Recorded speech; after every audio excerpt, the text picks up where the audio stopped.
17, 1942, 6:15 in the morning. Sand Island prisoner of war camp, Pearl Harbor, Hawaii.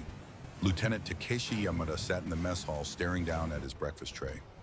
28 years old, Imperial Japanese Navy navigator, former bomber pilot from the carrier Hiryu. He could not believe what he was seeing. 4 strips of bacon, crispy, golden brown. The smell alone made his mouth water in a way he had never experienced. 3 eggs fried perfectly, yolks running like liquid sunshine. A stack of pancakes so tall it seemed impossible, butter melting down the sides, maple syrup pooling at the base. Coffee black and steaming, its rich aroma filling the air. And an orange, a whole fresh orange. Not juice, not a ration. A whole piece of fruit. "This is breakfast for prisoners," Yamada whispered the question to the man beside him. Petty Officer Kenji Tanaka, 24 years old torpedo operator from the same carrier. Tanaka's face had gone pale, his hands shaking slightly as he gripped the edge of the tray. Yamada-san, Tanaka's voice cracked.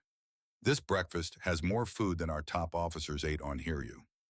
It was true, Yamada remembered clearly. Aboard the carrier, Hiryu flagship of their strike force, officer breakfast had been rice miso soup, perhaps a small piece of fish. The enlisted men ate even less, always less. That was the way of things. But this was a feast fit for an emperor. "Don't touch it," Yamada warned. "It's a trap. They're poisoning us." Yet even as he said the words, his eyes could not leave the bacon. The way the fat glistened, the way the edges curled just so, the scent of smoke and salt and something purely and possibly American. Tanaka was staring too. 3 days. They had been hungry for 3 days since capture. The smell of that fried meat was almost unbearable. "Just one small piece," Tanaka whispered. His hand moved before his mind could stop it. He picked up a strip of bacon, brought it to his mouth, bit down. Yamada watched his friend's eyes widen. The salt hit first, then the sweetness, then the smoke. The texture was a revelation. Crispy on the outside, tender within, the fat melting across his tongue and coating his mouth with flavor so intense it was almost painful. Tanaka chewed slowly, swallowed. And then for 3 long seconds, he simply sat there in silence. Then Kenji Tanaka began to cry. Not quiet tears, real sobs. His shoulders shook. His chopsticks clattered to the tray. Yamada-san, Tanaka's voice broke completely. "We lost a war to a nation that feeds its prisoners like this." Yamada looked around the mess hall. 200 Japanese prisoners of war, sailors, pilots, submariners, men who had been pulled from burning planes and sinking ships, men who had expected torture, starvation, death. Every single one of them was eating, and many of them were crying, not from sadness, from shock, from the complete and total destruction of everything they had been taught to believe about their enemy. Through the window, Yamada could see Pearl Harbor spread out before him. The battleships they had attacked 5 months ago. Some were gone forever, yes, but others were rising. Massive cranes lifting steel hulls from the water. Welders sending showers of sparks into the Hawaiian morning. Thousands upon thousands of workers swarming over the wounded ships like ants rebuilding a disturbed nest. "They are repairing the ships we sank," Yamada whispered, "and they are feeding us like kings." An American guard walked past their table. Private James Sullivan, 22 years old, farm boy from Texas. He was smiling. "Morning, fellas. Food good, we got more bacon if you want." Yamada did not understand all the English words, but he understood the gesture, the open, friendly expression, the casual offer of more. Not a threat, not a trick, just a young man asking if they wanted seconds. More bacon. They were offering more bacon. "This is our enemy," Yamada thought. "This is the man we tried to kill 5 months ago, and he is asking if we want more bacon." In that moment, sitting in a prisoner of war camp with tears running down his own face and the taste of American breakfast filling his mouth, Lieutenant Takeshi Yamada realized something that would change the course of his entire life. Everything they had been taught about America was a lie. Every single thing. December 7th, 1941, 7:55 in the morning. The skies above Pearl Harbor territory of Hawaii. Lieutenant Yamada sat in the bombardier seat of his Nakajima B-5N Kate torpedo bomber, part of the second wave of the attack. Below him, the American naval base spread out like a toy model. Battleships lined up in neat rows, perfectly aligned, perfectly vulnerable. He could see the smoke from the first wave's attack already rising black columns against the brilliant blue Hawaiian sky. Commander Fuchida's voice crackled over the radio. Banzai Tora, Tora, Tora, Tiger, Tiger, Tiger. The code for complete surprise. The Americans had been caught sleeping. No defenses, no resistance. A perfect attack. Yamada watched the USS Arizona explode. The blast was so massive it seemed to tear reality apart. The forward magazine had been hit. 1,177 men died in that single instant. The ship lifted partially out of the water, broke in half, settled back into a burning grave. He should have felt pride, victory. This was what they had trained for, what they had been sent to do. Cripple the American Pacific Fleet, buy Japan time to consolidate its conquests, win the war before it truly began. Instead, Yamada felt sick. Below him, men were burning alive. Men who had been eating breakfast, writing letters home, sleeping in their bunks. Men who had families, mothers, wives, children who would never see their fathers again. This is war, he told himself. This is duty. But watching human beings burn, hearing the secondary explosions as ship after ship was struck, seeing the harbor fill with oil and debris and bodies, it did not feel like duty. It felt like murder. His bomber dropped its payload. The torpedo ran true. He did not watch where it struck. He could not bear to see. Far below, on the deck of the fleet flagship, Captain James Morrison stood frozen. 40 years old, 20 years studying naval architecture at MBOIMT, 2 decades working in shipyards from New York to Philadelphia to Mare Island, battle force engineer for the Pacific Fleet. He had prepared his entire life for disaster, never knowing it would look like this. Arizona burned. Oklahoma capsized, her red bottom paint obscene against the water. West Virginia sank 7 torpedo holes torn in her side. California settled into the mud. Nevada, the only battleship to get underway, absorbed hit after hit as she tried to escape the trap. All around Morrison, men were screaming, running, dying, chaos absolute. But his engineer's mind was already calculating, already seeing past the smoke and fire and death to the numbers underneath. Depth, 40 feet. The harbor was only 40 feet deep on average. Oklahoma had capsized in 33 feet of water. West Virginia sat upright at similar depth. When warships sank in the deep ocean, they vanished forever. 200 fathoms, 2,000 fathoms. Depths where no diver could reach, no salvage was possible. But 40 feet, at 40 feet, men could work. They did not destroy us, Morrison whispered to himself as the world burned around him. They just gave us a challenge. Across the harbor at Hickam Field, Private James Sullivan crouched behind a sandbag wall, firing his rifle at the Japanese bombers screaming overhead. Farm boy, cowboy. Raised in the flat, dry heat of West Texas, taught from childhood that every man deserved dignity, that strength meant kindness, that violence was sometimes necessary but never to be celebrated. He watched one of the bombers take a hit from anti-aircraft fire. Smoke poured from its engine. It spiraled down, trailing flames, and then a white flower blooming in the burning sky. A parachute.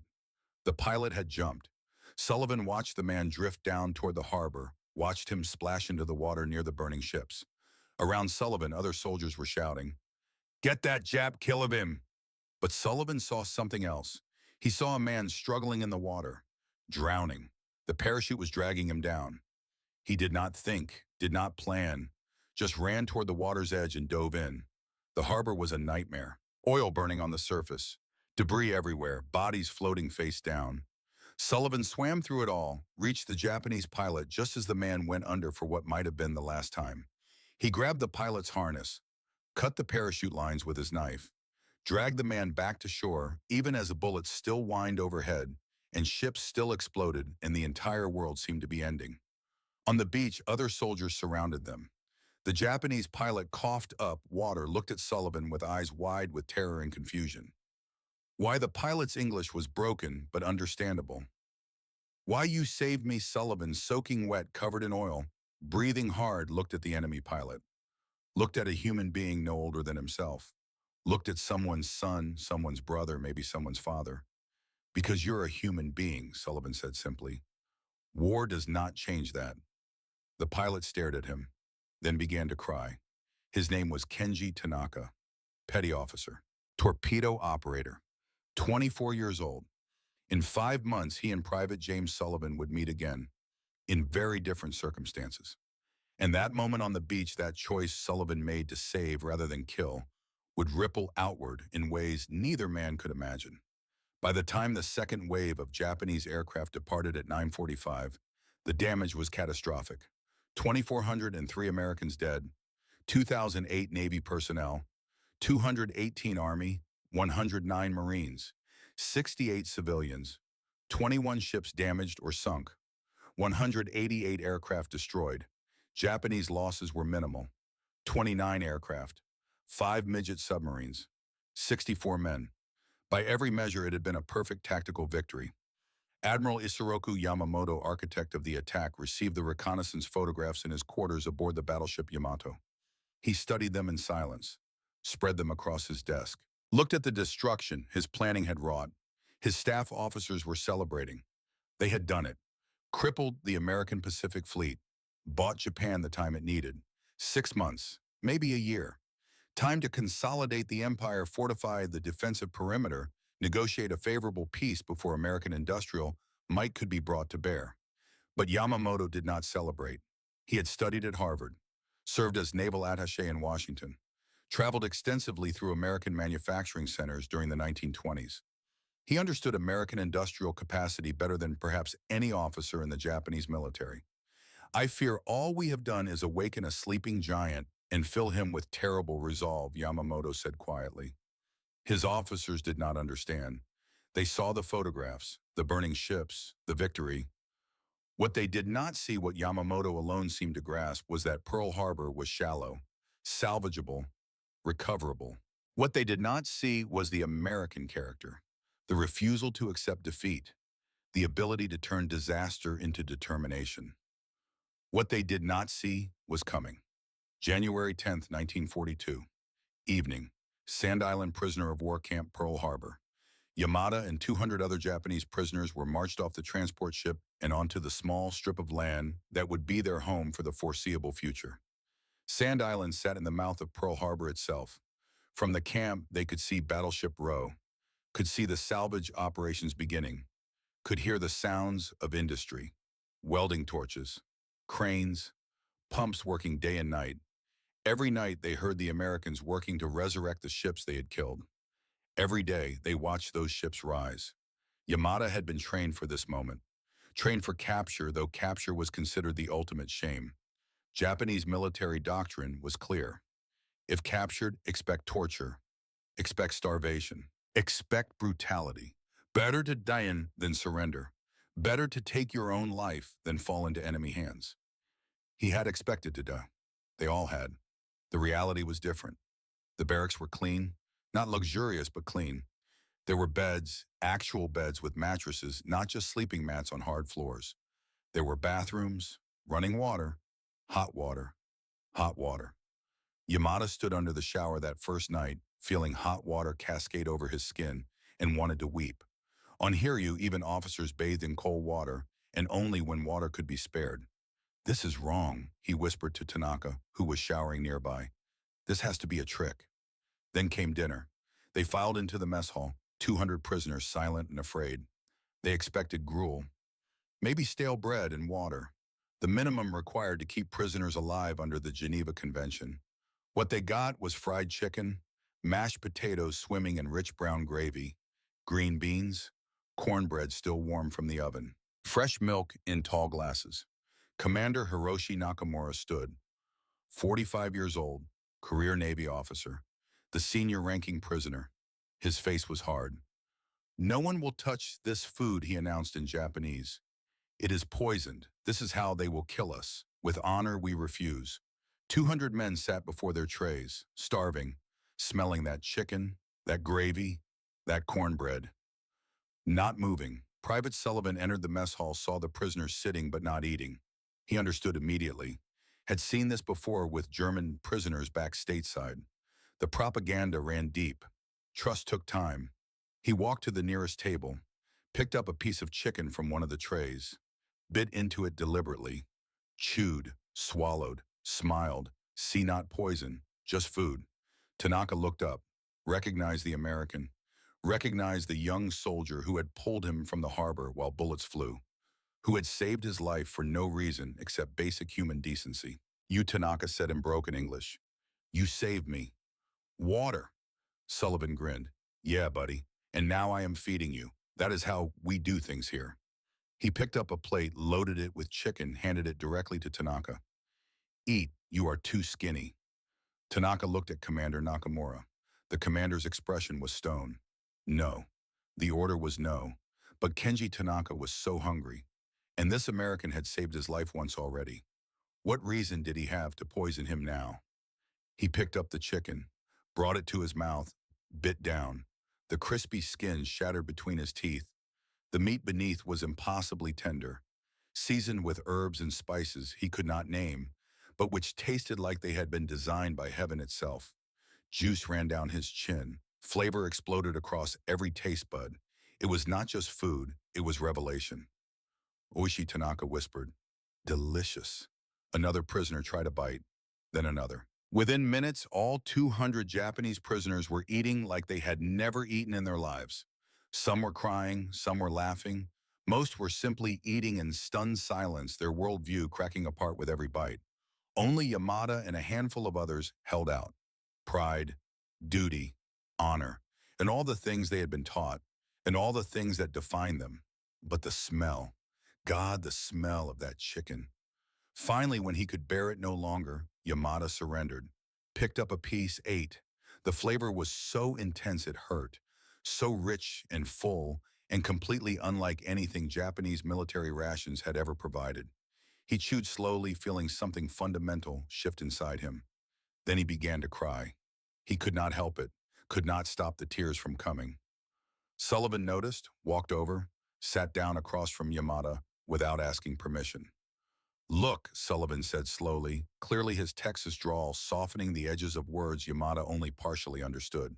You tried to kill us, yeah, but that does not mean we stop being decent human beings. That is the difference between us and you. You were taught to hate. We were taught to be better than hate. Yamada did not understand every word, but he understood the tone, the gentleness, the complete absence of malice. This was not a trick. This was not propaganda. This was simply who these people were. He looked out the mess hall window toward Pearl Harbor, toward the ships they had attacked. Nevada was being raised, her hull lifted by massive pumps and pontoons. Welders worked around the clock, their torches creating galaxies of sparks in the darkness. They are not just feeding us, Yamada thought. They are showing us what America truly is. Over the next weeks, Yamada began to understand the depth of the lie he had been living. He had been told Americans were soft, weak, made decadent by democracy and freedom and individual rights, that they would fold quickly under pressure, that they could not sustain a long war because they lacked the warrior spirit. Every day proved this wrong. The Americans worked with an intensity that bordered on religious fervor. The salvage operations ran 24 hours a day. Shift after shift of workers descended on the wounded ships, cutting away damaged steel, pumping out water, installing patches, rebuilding what had been destroyed. And they did it while maintaining an infrastructure of civilization that seemed impossible to Yamada. The prisoner of war camp was clean, organized, humane. The guards were professional but not cruel. Medical care was provided without hesitation. Mail service was established through the Red Cross, allowing prisoners to send and receive letters from home. Letters from home. The first one arrived in mid-February. Yamada held the envelope with shaking hands. His wife's handwriting, Yuki, and inside news of his daughter Akiko. My beloved husband, the letter read. I received word you are alive. I thought you dead. Akiko asks every day when Papa is coming home. I tell her after the war, but I do not know if this is true. Please survive. Please come home. We love you. Yamada read that letter 17 times the day it arrived, memorized every character, traced his wife's handwriting with his finger. That evening, Sullivan approached him in the recreation yard, saw him holding the letter. Your family, Sullivan asked. Yamada nodded, unable to speak. Sullivan pulled out his own wallet, showed a photograph of a young woman, blonde hair, blue eyes, bright smile. Mine too, Sarah. We got married right before I shipped out, hoping to start a family when I get home. 2 men, Enemies 5 months ago, sharing photographs of the women they loved. Yamada looked at that photo at Sullivan's face when he looked at it and saw no difference between American love and Japanese love. Love was love. Fear was fear. Hope was hope. The propaganda had said they were fundamentally different. Less human, more machine. But looking at Sullivan's face as he talked about his wife Yamada saw only another young man far from home, caught in a war he did not choose, trying to survive long enough to return to the person who made his life worth living. How similar we are, Yamada thought. How terribly, unbearably similar. One Sunday in late February, Sullivan invited the prisoners to attend chapel services on the base, or they could conduct their own prayers if they preferred. The choice was theirs. Yamada was shocked. You allow us to pray, of course. Freedom of religion, even for prisoners of war. Japan would never have allowed American prisoners to practice Christianity. Yamada knew this. It would be seen as weakness, as dangerous foreign influence. But here the Americans simply offered the choice and walked away. 50 prisoners, including Yamada and Tanaka, attended the Christian service out of pure curiosity. The chaplain, Captain Robert Hayes, delivered his sermon with quiet conviction. Love your enemies, he said. Do good to those who hate you. Yamada listened to the translation provided by a Japanese-American interpreter. These were the words of Jesus, the foundation of Christian teaching. And the Americans were actually trying to follow them, even toward the men who had killed their friends. After the service, Chaplain Hayes approached Yamada directly. Lieutenant, I heard you have questions about faith. Through the translator, Yamada asked the question burning in his mind. Your Bible says love your enemies. Do you really believe this? Hayes smiled, a sad smile, a true smile. I try. It is not easy. You killed my friends on December 7th, but I believe you are still a child of God, and that means you deserve dignity. Yamada's entire understanding of the world tilted on its axis. In Japan, he said carefully, we were taught that Americans are weak because they are soft. That democracy, freedom, kindness, these make them lose wars. Hayes nodded. And what do you think now? Yamada looked out at Pearl Harbor, at the industrial might on display, at the massive salvage operation that was accomplishing what should have been impossible, at thousands of workers driven by something deeper than fear or duty. I think Yamada said slowly, maybe kindness and strength are not opposites. Maybe they are the same thing. That night, lying in his bunk, Yamada made a decision that would define the rest of his life. He would stop fighting this transformation, stop clinging to the lies, stop pretending that everything he had been taught was true. Instead, he would open himself to the truth, however painful, however transformative. The Americans had not destroyed his honor by capturing him. They had given him the opportunity to find a deeper honor, the honor of truth over propaganda, of humanity over hatred, of choosing to build rather than cling to destruction. Outside his window, the sounds of salvage work continued through the night. Cranes lifting steel, welders joining metal, pumps forcing water from the lungs of dying ships. The Americans were bringing their fleet back from the dead, and in doing so, they were bringing Takeshi Yamada back to life as well.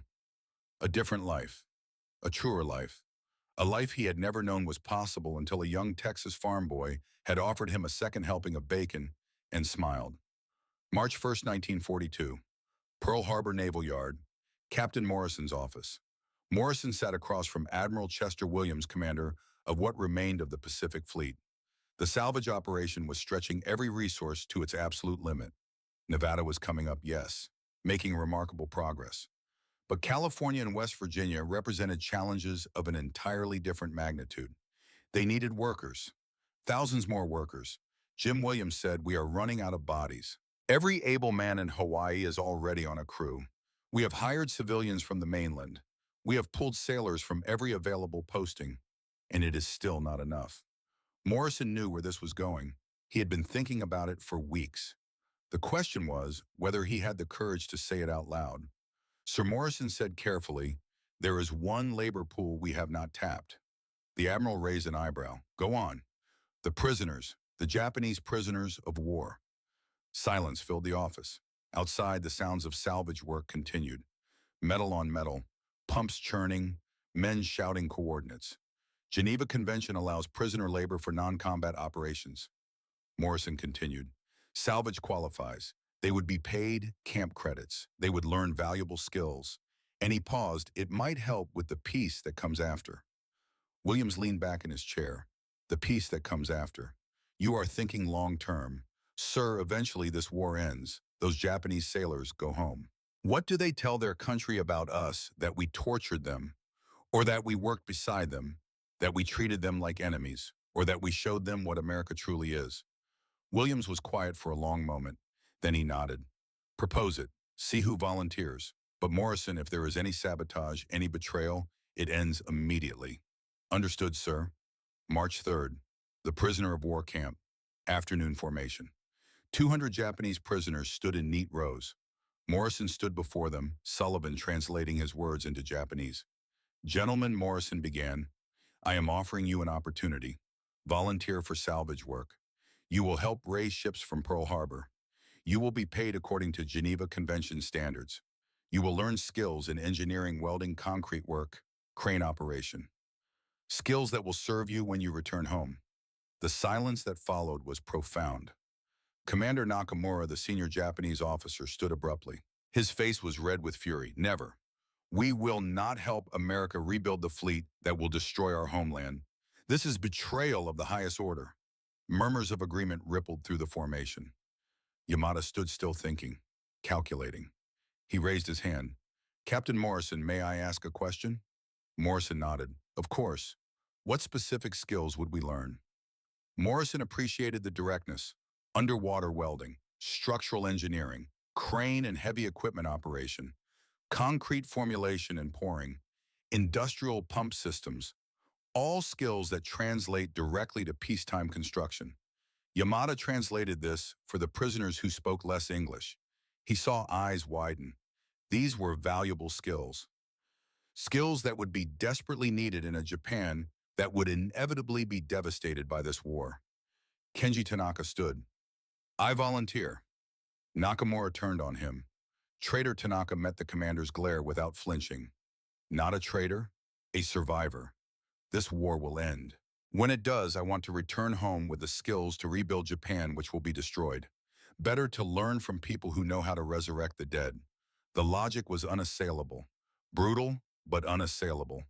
Nakamura had no response. Over the next few minutes, 30 prisoners volunteered, including Lieutenant Takeshi Yamada.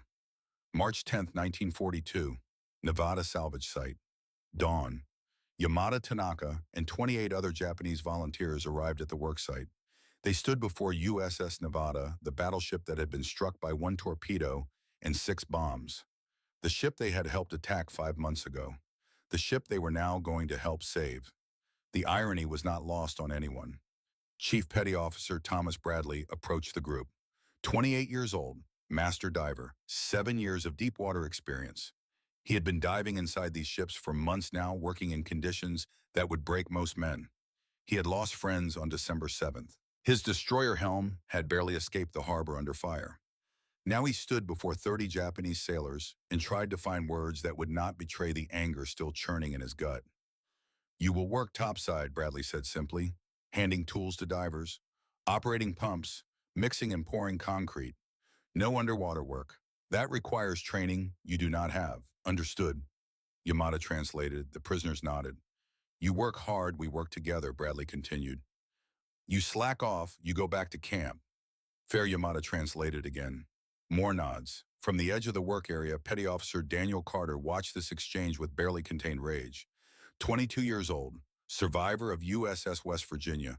He had been in the boiler room when the first torpedo struck, had escaped while 65 of his friends drowned in the flooding compartments, had listened to them bang on the bulkheads as the water rose, had been unable to save them. Now he was expected to work alongside Japanese sailors, the very men who had killed his friends. Bradley noticed Carter's expression. Walked over, Chief Carter said through clenched teeth, You cannot be serious. We are working with Japs. Bradley sighed. He understood. Carter, I know. You lost 65 men on West Virginia, but these are orders. And he paused. Maybe working together helps end this war faster. Gets us all home. Carter was not convinced. He glared at the prisoners. They glared back. The first task was concrete mixing. Morrison needed massive quantities for Nevada's patchwork. The Japanese volunteers were assigned to the mixing station alongside American sailors. Yamada found himself working next to Seaman Robert Johnson, 20 years old, from Ohio. At first there was only silence, tension thick enough to cut with a knife. Then Johnson's shovel slipped. Wet concrete splashed across Yamada's boots. "Shit," Johnson blurted reflexively. "Sorry." Yamada did not understand all the English, but he understood accident. He understood the embarrassment on the young sailor's face. He nodded. "It is okay." They continued working. Johnson showed Yamada the proper mixing ratio: 4 parts aggregate, 2 parts sand, 1 part cement, half part water. Yamada learned quickly, adjusting his technique. Within an hour, his batches were as consistent as Johnson's. Mid-morning, Johnson offered Yamada his canteen. Yamada drank, then offered it back. Johnson drank from the same canteen without hesitation. Small moment, profoundly significant, sharing water with the enemy. At noon, the call came for lunch break. American sailors gathered on one side of the worksite, Japanese prisoners on the other. A clear divide. The meal was the same for everyone: ham and cheese sandwiches, potato chips, an apple, and a glass bottle of Coca-Cola. Yamada stared at the Coca-Cola. Propaganda had taught him this was poison. American corruption in liquid form. A drink that would make you weak and decadent. He opened it. The carbonation hissed. He sipped. Sweet, refreshing, delicious, cold enough to make his teeth ache. He could not help it. He laughed. Another lie. Just another lie. Sullivan, eating nearby, heard the laugh, walked over. "Funny." Yamada held up the Coke bottle. "We told poison. Bad. But is good." Sullivan grinned wide. "Yeah, Coke is pretty great. Want another?" He tossed Yamada a second bottle from a nearby cooler. Yamada caught it, shocked. A free second Coke. Just like that, Daniel Carter saw the exchange. Saw Sullivan giving a Jap free Coke. Saw Yamada smiling like they were buddies. Something inside Carter snapped. He stood, walked over fast. "Sullivan, what the hell? These bastards killed my friends." Yamada did not understand the words, but understood the rage. He stood too, hands ready, expecting violence. Sullivan stepped between them. "Carter, easy. Easy." Carter's voice rose. "They sank West Virginia. 106 men died. And you are giving them Coke like this is some kind of picnic." Sullivan's expression hardened. His voice dropped low. "Carter, you think I forgot I pulled Tanaka out of the water while bullets were flying? I wanted to let him drown. God knows I wanted to. But I did not. You know why. Why? Because that is what Americans do. We are better than our worst moments. We are better than hate. Even when hate is easy. Even when hate feels right." The silence stretched. Carter breathing hard. Yamada watching carefully, ready for anything. Finally, Carter turned, walked away without another word. Yamada sat back down, shaken. In the Japanese military, Carter would have had every right to attack him, to kill him even. Revenge was honor, blood for blood, but these Americans debated, restrained themselves, chose kindness over vengeance. What kind of people were these? Yamada thought for the 100th time. March 15th, 1942. California salvage operations began. California was a bigger challenge than Nevada. More damage, more flooding, more death. 104 bodies still entombed inside her hull. Bradley would lead the dive teams into those flooded compartments, and topside Japanese prisoners, including Yamada, would operate the critical air pumps that kept the divers alive. Yamada was assigned to Bradley's air pump. His job was to maintain constant pressure, monitor the gauges, ensure the flow never faltered. If the pump failed, Bradley would have perhaps 30 seconds of air left in his suit before he suffocated in the darkness below. It was a responsibility that weighed on Yamada like a physical thing. This was an American diver, technically still an enemy, but also a human being whose life was literally in Yamada's hands. Bradley descended into California's flooded interior. Yamada watched the air hose play out, watched the gauges, kept his hand on the pump controls. Everything was running smoothly. The pump hummed, the pressure stayed constant. Bradley's voice came through the radio, occasionally reporting his progress as he moved through the submerged compartments. Then the pump sputtered. Yamada's heart stopped. He looked at the gauges, Pressure dropping. Fast. One of the valves had stuck. Seized up. The pump was losing pressure, and if it stopped completely, the air to Bradley's suit would cut off. Yamada yelled for help, but the American mechanics were 50 feet away, could not hear him over the industrial roar of the worksite. Bradley was underwater right now. Did not know yet that his air was failing. Would not know until he drew a breath and nothing came. Would have perhaps 20 seconds to reach the surface. Maybe. If he was close. If he did not panic. Yamada had a choice. A split-second choice. Let the pump fail. Let Bradley die. Small revenge for Pearl Harbor. For the propaganda. For all the lies.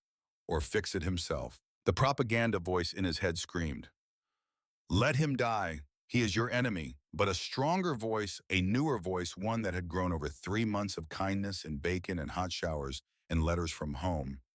That voice said something different. He is a human being. You are responsible for him. Yamada grabbed a wrench, hit the stuck valve hard, once, twice. Third time the valve broke free, pressure restored instantly. Bradley surfaced 2 minutes later, completely unaware of how close to death he had been. Yamada said nothing, told no one. But James Sullivan had been watching from a nearby platform, had seen the whole thing. The pump failure, Yamada's quick action, the save. That evening, Sullivan told Bradley what had happened. Bradley found Yamada in the camp mess hall during dinner. Yamada. Yamada turned nervous, expecting what he did not know. Bradley extended his hand. "Thank you for not letting me die." Yamada stared at the hand. In Japanese culture, this was a gesture of profound significance. Respect between equals. He took Bradley's hand. They shook. "You welcome," Yamada said in careful English. "Your English is getting better," Bradley said with a slight smile. From that day forward, Bradley and Yamada had something. Not friendship, not exactly, but mutual respect. A recognition that they were both just men trying to survive, trying to do their trying to make it home to the people they loved. April 5th, 1942. Evening, POW Barracks, another mail delivery. Yamada received his second letter from home. From Yuki. He opened it with trembling hands. "Dearest Takeshi," the letter began. "Food is scarce here. Akiko is growing thin. I do not tell you this to make you worry, but so you know the truth. Japan is not what the government claims. We are told the war goes well, but I see many widows now, many orphans. Your friend Hiroshi's wife came to me last week. He died at Midway. His ship was sunk. I cried for her, for their children, for all of us. Please, whatever you do, survive this war. Come home. I do not care about honor or victory anymore. I just want my husband. All my love, Yuki." Yamada read the letter 3 times.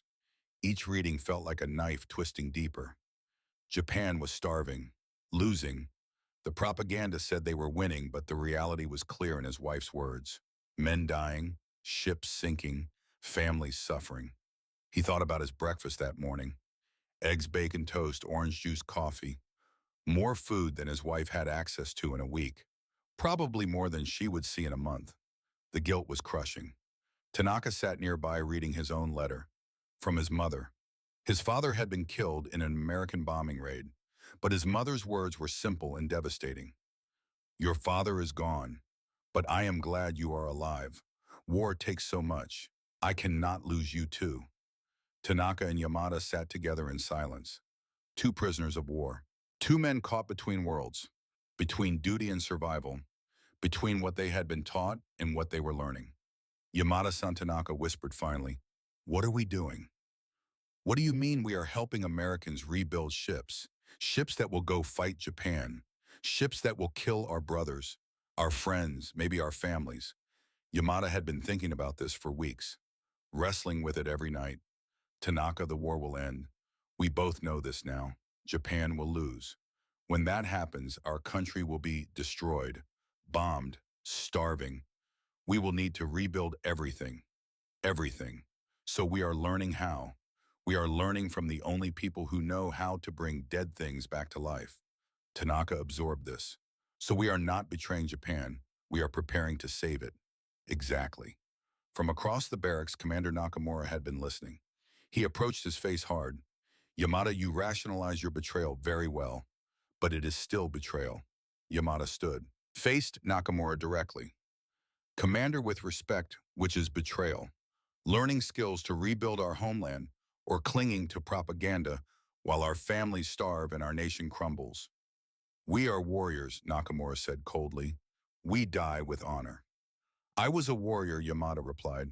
Now I am a prisoner, and I choose to be a prisoner with purpose. When this war ends, Japan will need builders, not dead warriors. Nakamura turned and walked away, but 15 other prisoners had been listening. Yamada saw understanding dawn in their eyes, saw them nod slightly, saw the propaganda crack just a little bit more. April 28, 1942, 4 in the morning, the beginning of the most critical salvage operation yet. West Virginia, 7 torpedo holes, 106 dead sailors still inside. The ship that represented Morrison's greatest challenge. The ship that would prove whether truly catastrophic damage could be overcome. The plan was audacious. Build massive wooden and steel cofferdams around the entire port side, then pour 650 tons of concrete underwater using the Treme method, creating a watertight seal. If it worked, West Virginia could be pumped out and refloated. If it failed, the ship would be lost forever. 650 tons, the weight of a destroyer escort, poured as liquid concrete into structures built against a shattered hull, curing beneath the Pacific Ocean. Morrison had assigned Japanese POW volunteers to the concrete mixing crews. Critical work.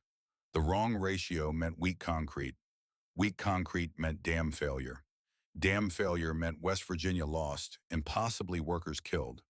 He gathered everyone at 4 in the morning, Americans and Japanese together. Gentlemen, Morrison said, his voice carrying across the pre-dawn darkness. This is the most critical operation we have attempted. If this cofferdam fails during the pour, West Virginia is lost forever. If it succeeds, we prove to the world that American salvage capability has no limits. He looked directly at the Japanese prisoners. I am trusting you with this, not because I have to, because I believe you understand what we are building here. Not just ships, but proof that destruction can be reversed, that death is not permanent, that what is broken can be made whole again. Yamada translated for those who needed it. Every prisoner nodded solemnly. They understood the stakes. At 5 in the morning, the concrete pour began. Yamada and Tanaka worked the primary mixer, the most critical station. They had to maintain exact ratios. 4 parts aggregate, 2 parts sand, 1 part cement, half part water. Perfect consistency, hour after hour after hour. American Foreman Chief Petty Officer Mac Johnson supervised. He was 45, had been diving and salvaging for 25 years, had seen everything, done everything. He checked their work constantly. Yamada ratio correct. Yamada checked his measurements. Yes, Chief, exact. Good. Keep it exact. 1 bad batch and we lose everything. The hours ground on. Mix, pour, mix, pour.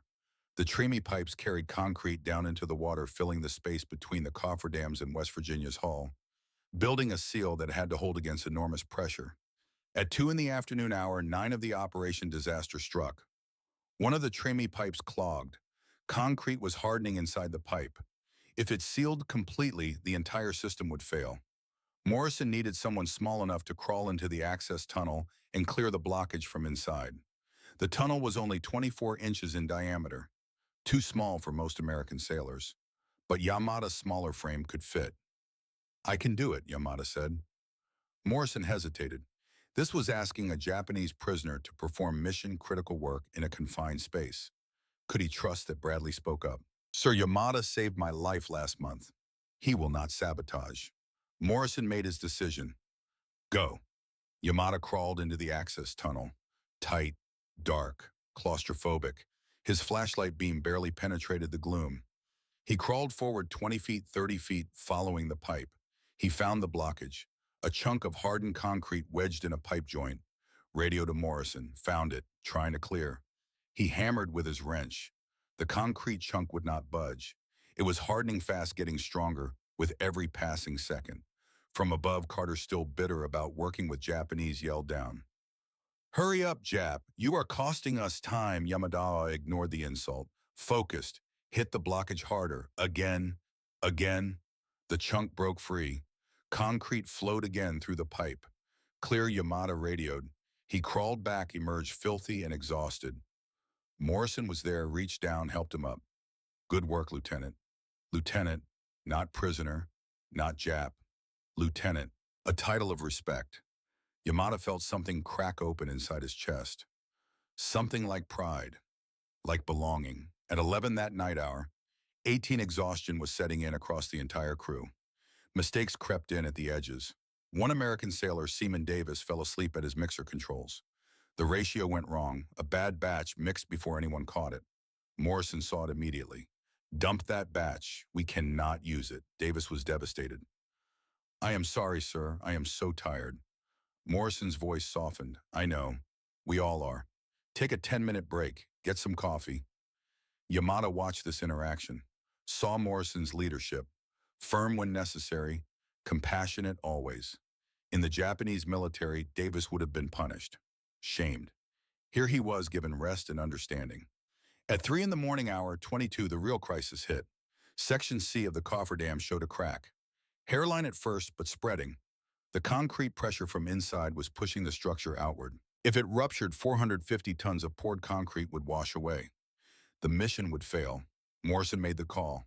We need to reinforce from outside. Underwater welding. Now. Bradley stepped forward. I can weld underwater, but I need someone to hold the steel bracing in position while I work. Dangerous job, underwater in darkness. If the bracing slipped, it could crush whoever was holding it. Yamada stepped forward without hesitation. I help. Bradley looked surprised. Yamada, you do not have to. I want to. We finished together. They suited up, both in heavy dive gear, descended into the dark water together. Bradley with his underwater welding torch, Yamada with steel braces that weighed more than he did. The water was black. The only light came from Bradley's torch. They found the crack working by feel as much as sight. Bradley positioned a brace. Yamada held it in place, his entire body straining against the weight and the water pressure. The welding torch ignited. Sparks scattered in the darkness like stars being born. Suddenly the brace shifted, swung violently toward Yamada's head. Bradley grabbed it at the last instant, muscles screaming, preventing it from crushing Yamada's skull. You okay? Bradley's voice was muffled through the water and the radio static. Okay, thank you. They continued. Weld, brace, weld, brace. 30 minutes of precision work in conditions that would terrify most men. Finally, the reinforcement was complete. The crack was sealed. They surfaced together, both beyond exhaustion. Mac Johnson pulled them both up onto the platform. You two just saved West Virginia. You know that Bradley and Yamada looked at each other. American and Japanese. Enemy and something more than enemy. Two men who had just trusted each other with their lives in the darkness beneath a dying ship. At 5 in the afternoon on April 29th, hour 36 of continuous work, the final concrete was poured. 653 tons total. The cofferdam was complete. Morrison stood before everyone, Americans and Japanese, all of them covered in concrete dust, exhausted beyond measure, hands bleeding, bodies aching. Gentlemen, we did it. This is the largest underwater concrete structure ever built by human hands, and we built it together. He paused, emotion thick in his voice. Some of you fought each other 5 months ago. Today you built something impossible together. That is what I believe America is truly about. Not just strength, not just industry, but the ability to turn enemies into partners, to transform hate into cooperation, to prove that nothing is beyond our ability to fix if we refuse to give up. Spontaneous applause erupted. Americans clapping, Japanese clapping, everyone clapping for everyone. Daniel Carter stood apart watching Yamada covered in concrete dust, hands bleeding from work exhaustion written across his face. This Japanese officer who had helped attack West Virginia now stood here having just risked his life to save her. Carter thought about his 65 friends who died in West Virginia's flooded compartments, thought about the rage he had carried for 5 months, thought about the hatred that had sustained him, and he realized something. Yamada had just helped raise West Virginia, had helped give his ship, his friend's tomb, a second life.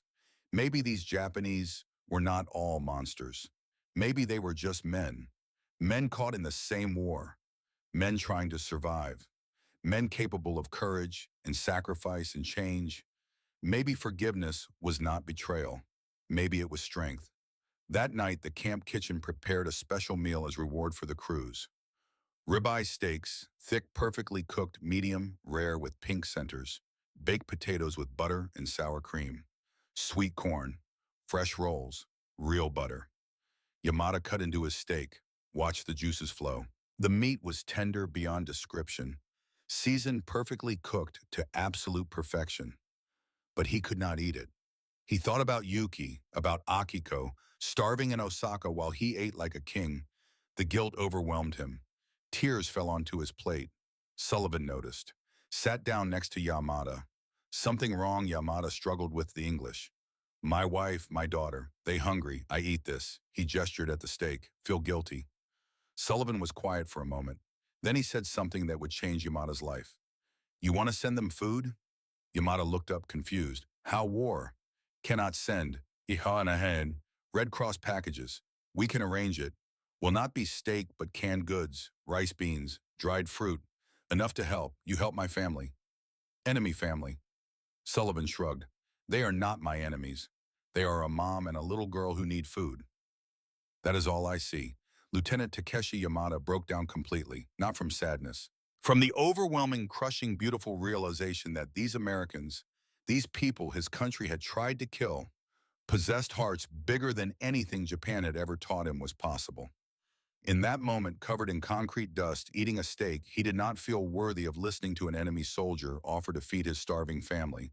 Yamada understood a truth that would define the rest of his life. America was not winning this war because they had more ships or more planes or more guns. They were winning because they had more humanity. And that was a force more powerful than any weapon ever forged. May 10th, 1942, 11 at night, POW barracks. The lights were out. Most prisoners were sleeping exhausted from another day of salvage work. But in the far corner, 8 men gathered in whispered conference around Commander Hiroshi Nakamura. Yamada and the others have been brainwashed, Nakamura hissed. They work with the enemy. They betray Bushido. They dishonor Japan and the Emperor. Petty Officer Sato, one of the hardliners who had refused all American kindness, leaned in. What should we do, Commander? We escape. But first we sabotage. Tomorrow night, during the West Virginia dewatering operation, we cut the critical pump lines. The flood will rush back in. The ship may capsize. Workers will die. Then we escape to the mountains. Live as fugitives. Uphold our honor. The men nodded. This was the old way, the way they understood. Death before dishonor, sabotage before cooperation, hatred before understanding. But someone was listening. Kenji Tanaka lay in his bunk 15 feet away, pretending to sleep. His heart hammered in his chest. His mind raced. They were going to sabotage West Virginia. Kill Americans. Americans who had fed him, who had saved his life, who had shown him nothing but decency for 5 months. But if he told the Americans, he would be betraying fellow Japanese, traitor to his nation, his uniform, everything he had been. Tanaka lay awake all night, trapped between 2 impossible choices. May 11th, 6 in the morning, before breakfast, Tanaka found Yamada near the wash house. Yamada-sen, we have a problem. He told Yamada everything. The plot, the timing, the target, the planned escape. Yamada's face went pale. If they sabotage during dewatering, people will die. Americans who fed us, trusted us, worked beside us. Tanaka's voice cracked. But if we tell the Americans, we are traitors to Japan. Yamada thought about his journey over the past 5 months. December, believing Americans were barbarians. January, shocked by kindness. February, beginning to work together. March, saving Bradley's life. April, building the Kiefer Dam together. Yesterday, being offered help for his starving family. Tanaka, Yamada said slowly, who are we really betraying, Nakamura and his death cult? Or the Japan our families need? The Japan that will need to rebuild after this war ends, Tanaka nodded. We tell Morrison. 7 in the morning, Morrison's office. Yamada and Tanaka stood before the captain, the translator rendering their words into English. Morrison listened to every detail. His face remained impassive, but his hands gripped the desk edge until his knuckles went white. When they finished, Morrison was quiet for a long moment. Thank you for telling me this. What you just did took more courage than anything I have seen in this war. What will you do? Yamada asked. Stop them, obviously, without harming them if possible. He paused. And I will tell no one this information came from you. Your secret is safe. Yamada was stunned. You protect us because you are doing the right thing. And in America, we protect people who do the right thing, regardless of where they come from. Midnight, the sting operation. Nakamura and his 8 conspirators crept toward the West Virginia worksite carrying bolt cutters and wrenches. They moved in shadow, believing they were undetected. 20 American guards surrounded them silently. No violence, no shots fired, just calm professional arrest. Commander Nakamura saw Yamada and Tanaka watching from a distance. His eyes widened with understanding, then narrowed with pure hatred. Traitors, he spat the word like poison. But the other prisoners, the 180, who had been working salvage, eating American food, experiencing American kindness, they did not join Nakamura's condemnation. Instead, they stood with Yamada. Seaman Ito, 23 years old, spoke up. Commander, with respect, who is the traitor here? Them who protected innocent lives, or you who cling to a code that only brings more death? Nakamura had no answer. His worldview allowed no room for this possibility. That perhaps honor was not found in death, but in choosing life. That perhaps Bushido was not about dying well, but living with purpose. Sullivan supervised the transfer of Nakamura's group to a separate holding area. As he escorted them, he said something that would haunt Nakamura for years. You know what is crazy, Commander? We are still going to feed you. Same food as everyone else. Because that is what Americans do. Even to people who tried to kill us twice now. Nakamura remained silent, but in his eyes for just a moment, doubt flickered. The first crack in a lifetime of certainty. May 17, 1942, 11:30 in the morning. Everything Morrison had worked toward for 5 months came down to this moment. West Virginia's 7 torpedo holes sealed with 650 tons of underwater concrete was about to be refloated. The massive pumps had been running for 72 hours straight. 10,000 tons of water being removed from the ship's compartments. The hull was beginning to feel buoyant, but stability was critical. If one side rose too fast, the ship would roll, capsize, kill anyone inside, and destroy 5 months of work. Morrison coordinated from his command post, surrounded by engineers and charts and calculations. Pump rate equal on both sides. Monitor list constantly. Any deviation over 2 degrees, we stop immediately. On the work site, Americans and Japanese stood together watching. Bradley, Carter, Sullivan, Mac Johnson, Sarah Mitchell, Yamada, Tanaka, 150 prisoners who had volunteered their labor. Hundreds of American workers, all of them silent as the moment approached. 11:45. Water level inside West Virginia dropped to critical point. The ship began to rise. Slowly, painfully slowly. First, the mast broke the surface water, streaming off them in silver sheets. Then the funnels rust-colored and battered. Then the superstructure itself emerging from Pearl Harbor's embrace like a resurrection. Daniel Carter stood, frozen tears streaming down his face.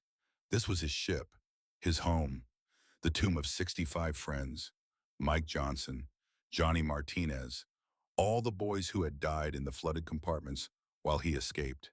We did it, Carter whispered to no one in particular. Mike, Johnny, all of you, we brought her back. Sullivan stood beside Carter, hand on his shoulder. No words were necessary. Some things transcended language. Morrison watched his greatest achievement take form before his eyes. Nevada had been proof of concept. California had been progress. But West Virginia was the miracle. The ship that should have been impossible.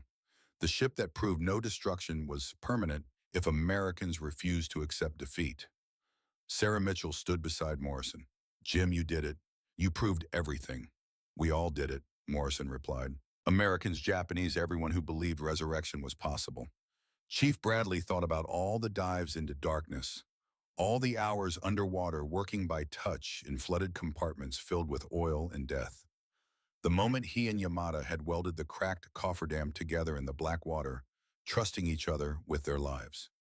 She's back, Bradley said to Mac Johnson. The lady is back. But for Yamada, the emotions were more complex.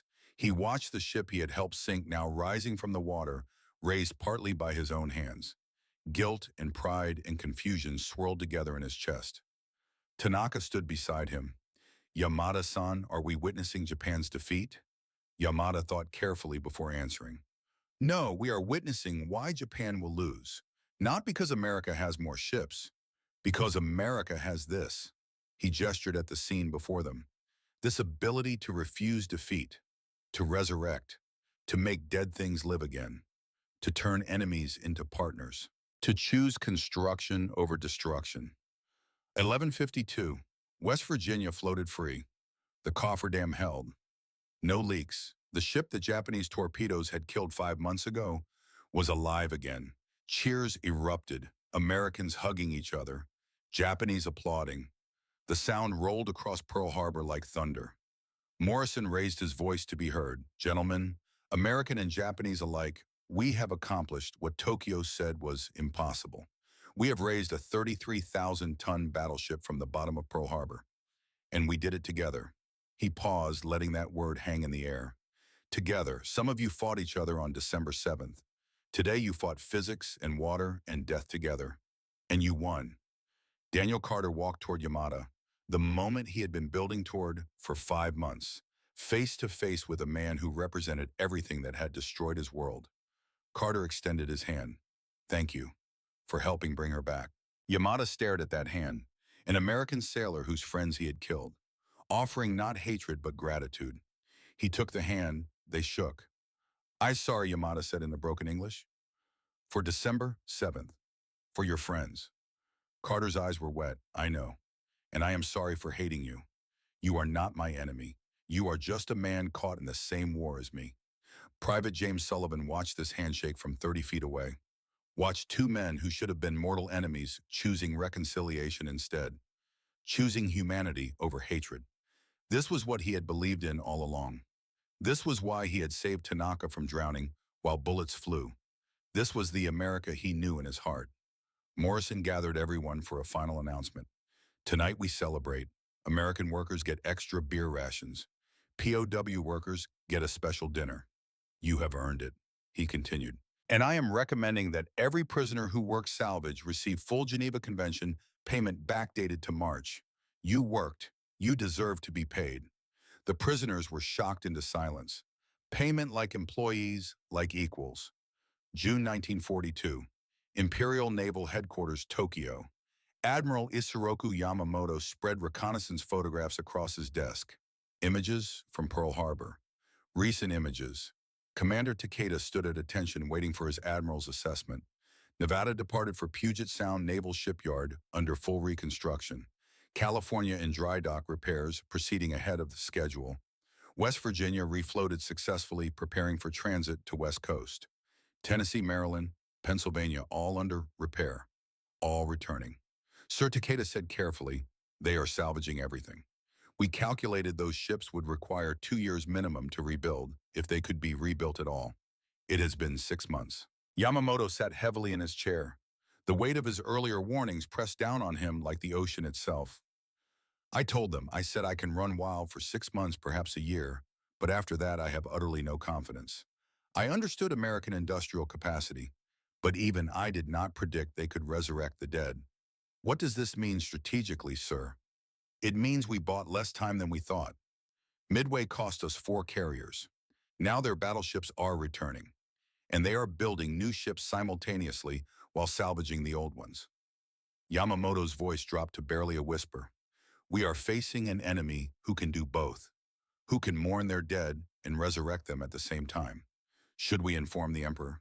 He already knows. Everyone knows except the people listening to our propaganda. Japan will lose this war, Commander. The only question is, how many must die before we admit it?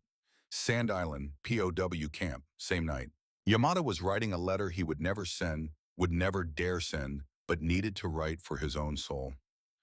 Dearest Yuki, I witnessed something today that changed me forever. The ship I helped sink, I helped raise. Americans I tried to kill, I worked beside. Everything we were taught about America was lies. They are not weak. They are not decadent.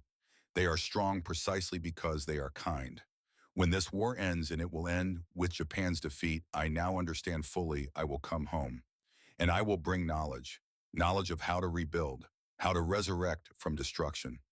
Japan will need this because America will destroy us. But then I believe America will help us rebuild, just as they let me help rebuild their ships. I do not hate them anymore. I respect them, and I hope to teach Japan to do the same. Your Takeshi. He folded the letter, hid it in his footlocker. Too dangerous to send, but necessary to write, August 1942. A letter arrived from the Red Cross. Official correspondence. Yamada was on the repatriation list. First prisoner exchange of the war. 50 Japanese POWs would return home via neutral ship through Switzerland. He could see Yuki again, hold Akiko again, go home. Morrison called him to the office the next day. Lieutenant, you are on the repatriation list. You will be home in approximately 2 months. Yamada's heart soared, his hands trembled. Really, I can see my family, yeah. But I need to ask you something, and you can refuse.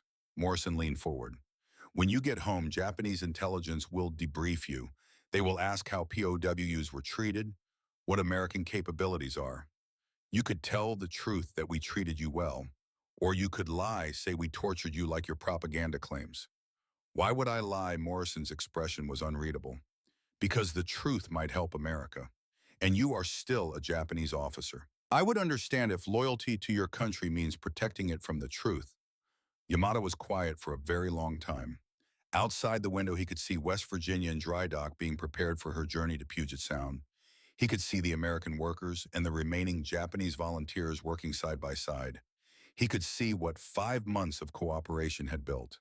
Captain Morrison, I will tell the truth. Not to help America, to help Japan. I do not understand.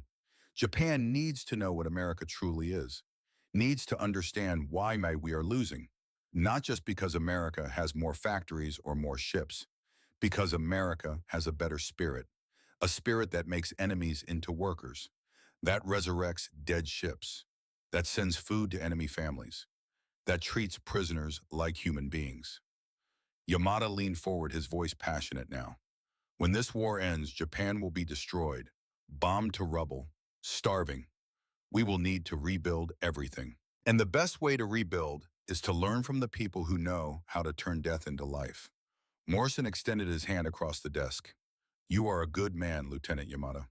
They shook hands. No longer enemy and prisoner. No longer captor and captive. Two men who had worked together to prove that destruction was not the final word. That resurrection was possible. That enemies could become something more. September 15th, 1942, Honolulu Harbor. Departure day. 50 Japanese prisoners stood on the dock beside a neutral ship flying the Swiss flag. Behind them, Sullivan, Bradley, Morrison, Carter, and dozens of American workers had come to see them off. Bradley approached Yamada first. You saved my life. When that pump failed, I will never forget that. You taught me underwater welding, Yamada replied. Skills I will use to rebuild Japan someday.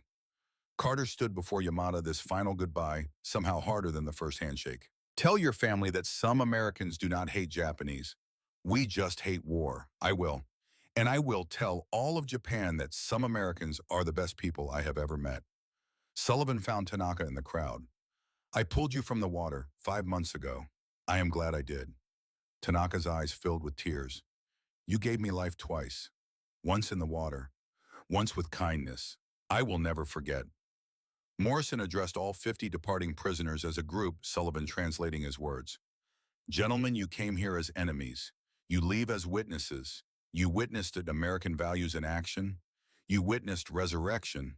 You witnessed what happens when people choose construction over destruction, cooperation over hatred, life over death. His voice grew stronger. When you return to Japan, you will face hard years. The war will end badly for your country. But remember what you saw here. Remember that destruction is not permanent. Remember that enemies can become partners. Remember that America rebuilt ships, and America will help rebuild Japan if you let us. Morrison's final words echoed across the dock. Go home, survive, build. And when peace comes, build bridges, not walls. 50 Japanese prisoners bowed in unison. The deepest bow, the bow of profound respect. The ship departed. Yamada stood at the rail watching Pearl Harbor fade into the distance. He could see West Virginia being towed out heading for Puget Sound and her final transformation. "Sayonara, ghost ship," he whispered. "We will meet again, on a different ocean, in a different war. But I will remember you always." October 25th, 1944, 3:51 in the morning. USS West Virginia Fire Control Room, Surigao Strait, Philippines. Lieutenant Commander James Chen, Fire Control Officer, watched the radar screen with absolute focus. Target acquired, Japanese battleship Yamashiro, range 42,800 yards. West Virginia led the American battle line.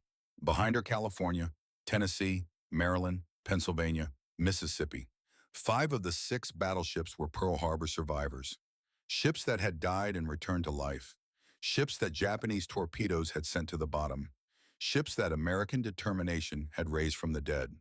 Commander Chen spoke into the fire control circuit. "Solution locked, all turrets ready. Awaiting firing order. 3:53. The order came from Admiral Oldendorf. Fire.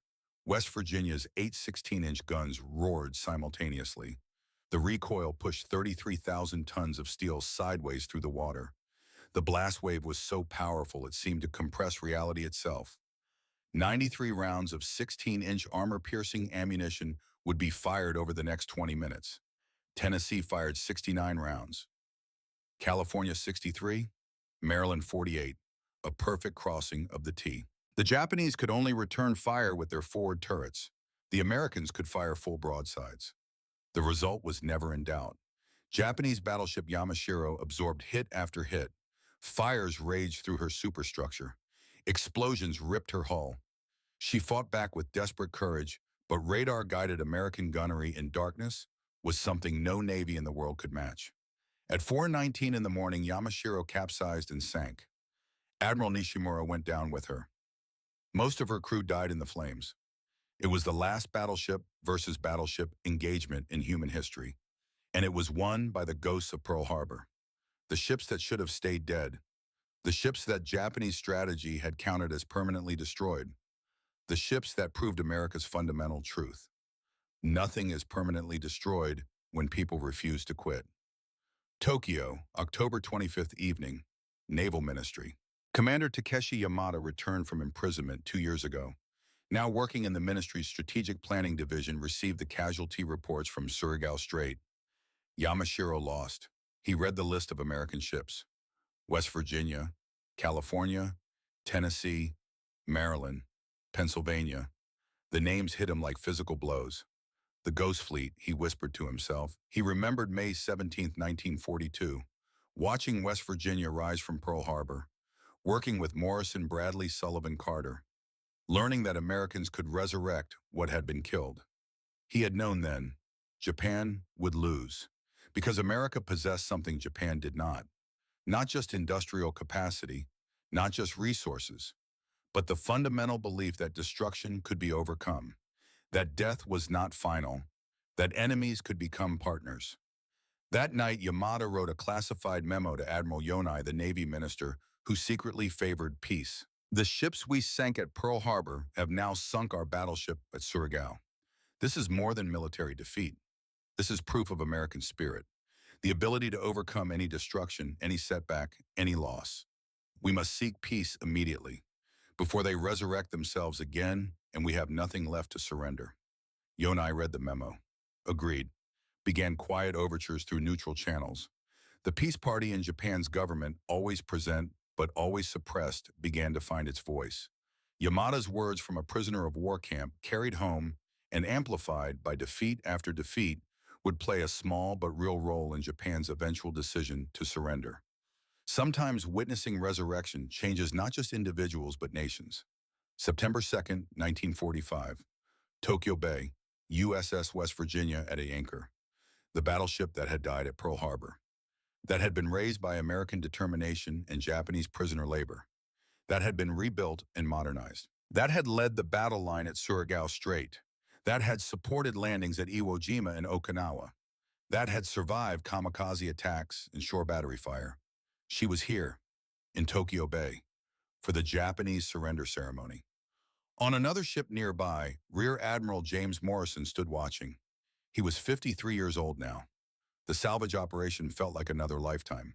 But seeing West Virginia, here in the harbor of the defeated enemy, he felt a completion he had not known he needed. On West Virginia's deck, Chief Petty Officer Daniel Carter stood at attention. He was 25. He had survived the war. He would go home to start a family. But he would never forget the 65 friends who died, or the Japanese officer who helped raise their tomb from the bottom of the sea. In Texas, Sergeant James Sullivan listened to the surrender ceremony on the radio. He thought about Tanaka, about the choice to save rather than kill, about the bacon breakfast that had broken through propaganda, about the America he believed in, the America that was better than its worst moments. In Training Command, Master Diver Thomas Bradley taught a new generation of divers the underwater welding techniques he had pioneered during the cofferdam crisis. Techniques developed in darkness and desperation with a Japanese prisoner holding steel braces in place. Techniques that would serve the Navy for decades to come. But the most profound moment happened on shore. In Tokyo, in the crowd of Japanese civilians watching the ceremony from a distance, Takeshi Yamada stood there. Commander now, survivor. He watched the American fleet in Tokyo Bay, saw West Virginia prominently positioned, the ship he had helped sink, then helped raise, then watched destroy a Japanese battleship. Full circle, an old man beside him spoke bitterly. They bring their warships to humiliate us. Yamada shook his head gently. No, they bring symbols. Symbols that destruction is not permanent, that enemies can become partners, that what dies can live again. The old man looked confused. Yamada explained patiently. Those ships were sunk at Pearl Harbor. Americans raised them. Japanese prisoners helped. Now they are here not just to accept surrender, but to show us something, to show us how to resurrect from defeat. Understanding dawned slowly on the old man's face. Yamada thought about Morrison's words from 3 years ago. Go home, survive, build. Build bridges, not walls. He would do exactly that. He would spend the rest of his life rebuilding Japan using the lessons he learned in a prisoner of war camp, using the skills he learned raising American ships, using the fundamental truth that had transformed him from enemy to witness to advocate. Nothing is permanently destroyed when people choose to rebuild. Morrison was right, Yamada thought, as he watched the ceremony conclude. These ships are not just steel. They are proof that America can resurrect anything, even enemies, even after the worst destruction imaginable. Now Japan must learn this lesson, learn to rise from the ashes, learn from those who brought battleships back from the dead, and I will teach them. Using what America taught me, the numbers told one story: 21 ships damaged or sunk on December 7, 1941, 18 ships salvaged and returned to combat, 3 lost forever. 5 Pearl Harbor survivors participated in the last battleship engagement in history. Cost of salvage, $200 million. Cost of replacement, if built new, $2.4 billion. But the real story was not in numbers. It was in bacon that made an enemy cry, in shared water from a canteen, in an air pump saved by conscience, in 650 tons of concrete poured by former enemies working together, in a handshake between men who should have been mortal enemies, in letters home to starving families helped by the nation being starved. The real story was that America did not just raise ships from Pearl Harbor's bottom. America raised the possibility of redemption itself, proved that nothing is beyond resurrection if people refuse to accept destruction as final. Lieutenant Takeshi Yamada came to Pearl Harbor believing Americans were weak, decadent barbarians who would fold quickly under pressure. He left understanding that kindness and strength were not opposites, but the same force. That the ability to choose construction over destruction, cooperation over hatred, life over death, that was the ultimate strength. Captain James Morrison came to salvage believing he was just an engineer solving a technical problem. He left understanding he had built something more than ships. He had built bridges between enemies, had proven that even in the midst of total war, humanity could survive if people chose to preserve it. Private James Sullivan saved an enemy from drowning because his Texas upbringing taught him that every person deserved basic dignity. That one choice rippled outward in ways he never imagined, transforming a prisoner of war camp into a school for resurrection. Chief Thomas Bradley dove into darkness again and again, trusting his life to equipment maintained by former enemies, learning that trust was not weakness, but the foundation of all meaningful human achievement. Petty Officer Daniel Carter lost 65 friends and gained something he never expected. The understanding that forgiveness was not betrayal of the dead, but the ultimate honoring of life itself. The Ghost Fleet rose from Pearl Harbor's mud and in rising taught the world a lesson that transcended naval warfare. That destruction is not the end, that enemies can become partners, that what is broken can be made whole, that death is not permanent when people refuse to let it be. From the ashes of December 7th, America and Japan would eventually build a peace stronger than the war that preceded it, would become allies, partners, friends, would prove that even the most bitter enemies can find common ground if they choose humanity over hatred. The battleships that died and lived again became the symbol of that truth. West Virginia, California, Nevada, Tennessee, Maryland, Pennsylvania. Not just ships, proof that resurrection is possible, that nothing is lost forever when people refuse to quit, that the greatest American strength was never our industrial capacity or military might, but our fundamental belief that tomorrow can be better than yesterday if we choose to build rather than destroy. In memory of the 2,403 Americans who died at Pearl Harbor, in memory of the 106 sailors of USS West Virginia, in memory of all who proved that from the depths of destruction, resurrection remains possible. From the ashes of war, we built peace, 1941 to 1945, and every day since.